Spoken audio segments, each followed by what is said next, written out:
Bonjour à tous, au sommaire de cette édition, la McLaren projecte Kilo, du nouveau pour l'Opel Astra et un speed dating amusant en Ford Mustang. Avant cela, Renault va embaucher en France.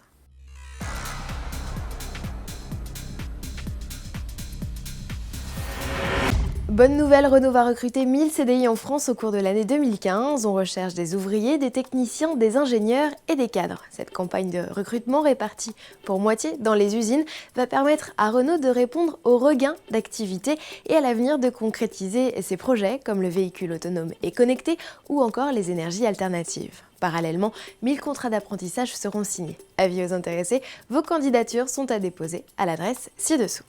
Du nouveau chez McLaren, mais ce n'est pas de la 675 LT dont il est question. La firme nous réserve les photos de la sportive pour plus tard, bien qu'un cliché ait déjà fuité sur la toile. Mais revenons-en à notre nouveauté du jour, il s'agit de la Project Kilo. Ce modèle unique a été réalisé pour un riche client par MSO, le département personnalisation de la firme. C'est d'ailleurs l'un des exemplaires le plus customisé qu'il aurait été donné de faire. La sportive se pare à foison de carbone sur le toit, le compartiment moteur, les rétroviseurs, mais aussi dans l'habitacle. De quoi gagner quelques kilos sur la balance si l'on accepte les canules d'échappement en or 24 carats. Focus à présent sur l'Astra, la compacte d'Opel s'offre une variante extrêmement sobre. Elle emboîte ainsi le pas à la Corsa qui a profité de ce traitement dès la fin janvier. Cette version dite Eco ne change pas esthétiquement, le constructeur a seulement rabaissé le châssis et placé des volets de calandre actifs. Autre subtilité, le moteur. Le 1,6 litre CDTI a gagné des pièces à faible coefficient de frottement. Quant aux pneus, ils sont désormais à faible résistance au roulement.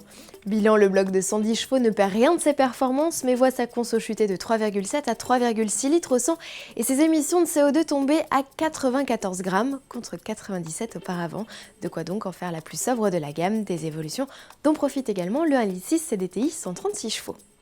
Pour finir, une vidéo. Mesdames, messieurs, vous n'êtes pas sans savoir que le 14 février, c'est la Saint-Valentin. Cette fête, de nombreux constructeurs la célèbrent à leur façon et parfois de manière très amusante. Après Renault et son speed dating en Clio RS, c'est au tour de Ford de piéger la jante masculine. Rendez-vous est donné à une poignée de célibataires dans un bar pour rencontrer une jolie jeune femme. Mais après l'échange de quelques banalités, elle préfère poursuivre la conversation dans un autre lieu et pour cela les invite à prendre place dans sa voiture, une Ford Mustang. Le reste se passe de commentaires. Je vous dis à demain. Oh yeah.